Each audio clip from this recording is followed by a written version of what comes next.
અને રાજકોટવાસીઓની લાંબી પ્રતીક્ષાનો અંત આવશે. વિવાદો અને વિલંબ પછી સાંઢિયા પુલ જનતા માટે ખુલ્લો મૂકવાનો નિર્ણય લેવામાં આવ્યો છે. બ્રિજના લોકાર્પણથી સત્તાવાર તારીખ આજ સાંજ સુધીમાં જાહેર થશે.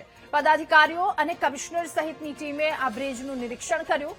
સાંઢિયા પુલ ખુલ્લો મૂકવાની તારીખને આજે જાહેરાત કરીશું, નેહલ શુક્લે કહ્યું.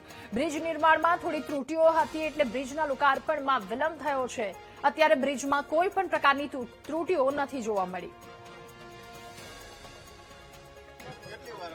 આજે બપોરના અમે મીટિંગ કરી અને તમને જાહેર કરી દઈશું કે લોકાર્પણનો દિવસ કયો છે.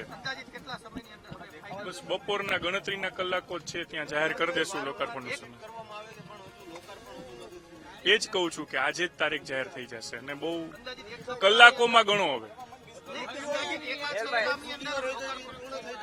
ત્રુટીઓ બધી પૂર્ણ થઈ ગઈ છે એવું સ્પષ્ટપણે માલુમ પડી રહ્યું છે અને અમે હવે લોકાર્પણની દિશામાં અત્યારે જઈ અને કમિશનરશ્રીને અમે બધા બપોરે બેસવાના છીએ અને તુરંત જ બપોરે લોકાર્પણની તારીખ જાહેર કરી દેવામાં આવશે.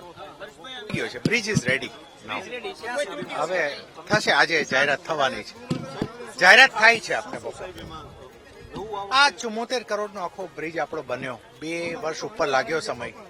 અને આમ જુઓ તો રાજકોટનું મેજર ટ્રાફિક આ રોડ ઉપર, આ બ્રિજ ઉપર મૂવ થાય. અમને બહુ સંતોષ છે કે જે બે લેનનો જે બ્રિજ હતો, જૂનો હતો, એની બદલે આજે 4 લેન આખા ટ્રાફિકને ડાયવર્ટ કરતો બ્રિજ બન્યો છે. થોડા દિવસમાં એનું પણ લોકાર્પણ હવે ઇટ ઇઝ રેડી. એ આપને કહીએ. હવે એને 2.5 વર્ષ જેવું બનતા લાગ્યો સમય. અમારી 2.5 વર્ષની જે સમય મર્યાદા હતી એની પ્રમાણે અમે વહેલા એને પૂર્ણ કર્યો છે.